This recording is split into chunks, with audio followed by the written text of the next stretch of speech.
जय माता दी दोस्तों, आज हम सुनेंगे संतोषी माता शुक्रवार व्रत कथा। एक बुढ़िया थी जिसके 7 बेटे थे। 6 बेटे कमाते थे जबकि 7वां बेटा निकम्मा था। बुढ़िया अपने 6 बेटों को अच्छा भोजन खिलाती थी और 7वें बेटे को उनकी बची हुई जूठन खिलाती थी।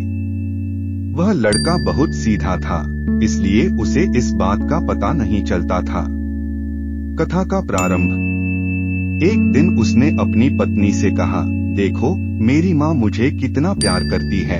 उसकी पत्नी ने उसे सच बताया कि उसे भाइयों की जूठन खिलाई जाती है। सच जानकर उसे बहुत दुख हुआ और वह घर छोड़कर विदेश कमाने चला गया। जाते समय उसने अपनी पत्नी से कहा, मेरे पास तुम्हें देने के लिए कुछ नहीं है, बस यह अंगूठी निशानी के तौर पर रखो। अपना ख्याल रखना। वह एक बड़े व्यापारी के यहाँ काम करने लगा और अपनी मेहनत से बहुत अमीर बन गया। पत्नी का कष्ट और व्रत का संकल्प। पीछे से उसकी पत्नी पर बहुत अत्याचार होने लगा। सास उसे घर का सारा काम करवाती, जंगल से लकड़ियां कटवाती और खाने में भूसे की रोटी और नारियल के खोल में पानी देती।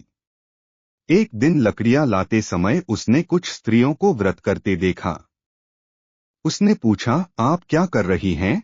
स्त्रियों ने बताया, यह संतोषी माता का व्रत है। इससे दरिद्रता दूर होती है और मनोकामनाएं पूरी होती हैं। उसने वहीं संकल्प लिया और विधि विधान से 16 शुक्रवार का व्रत शुरू किया। माता की कृपा और पति का आगमन। व्रत के प्रभाव से माता ने उसके पति के सपने में आकर उसे घर लौटने का आदेश दिया। पति बहुत सारा धन लेकर घर वापस आया।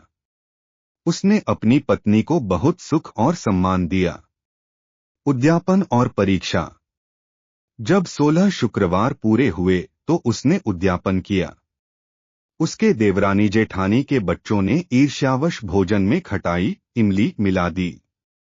संतोषी माता के व्रत में खटाई वर्जित है, इसलिए माता क्रोधित हो गईं और उसके पति को राजा के सिपाहियों ने पकड़ लिया।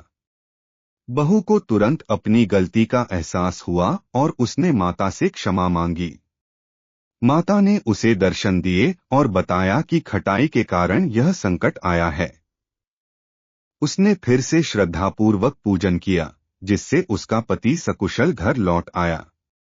अंत में पूरे परिवार को सुख समृद्धि मिली और जो भी इस कथा को सुनता या पढ़ता है, माता उसकी सभी मनोकामनाएं पूर्ण करती हैं। बोलो संतोषी माता की जय। कथा श्रवण। संतोषी माता की व्रत कथा पढ़ें या सुनें। कथा सुनते समय अपने हाथ में थोड़ा गुड़ और चना रखें। कथा समाप्त होने के बाद संतोषी माता की जय का उद्घोष करें। आरती और प्रसाद वितरण। कथा के बाद माता की आरती करें। लोटे के जल को घर के सभी कोनों में छिड़कें और बचा हुआ जल तुलसी के पौधे में डाल दें। कटोरे में रखा गुड़चना खुद भी खाएं और घर के अन्य सदस्यों को भी दें। व्रत के सबसे महत्वपूर्ण नियम।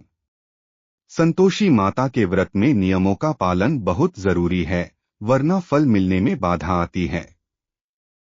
खटाई का पूर्ण त्याग। इस दिन व्रत करने वाले व्यक्ति को किसी भी प्रकार की खटाई, नींबू, इमली, आम का अचार, दही, सिरका को न तो खाना चाहिए और न ही छूना चाहिए। परिवार के लिए नियम। व्रत के दिन घर में खटाई नहीं पकनी चाहिए और न ही परिवार के किसी सदस्य को खटाई खानी चाहिए। भोजन। दिन में एक बार शाम को भोजन करें।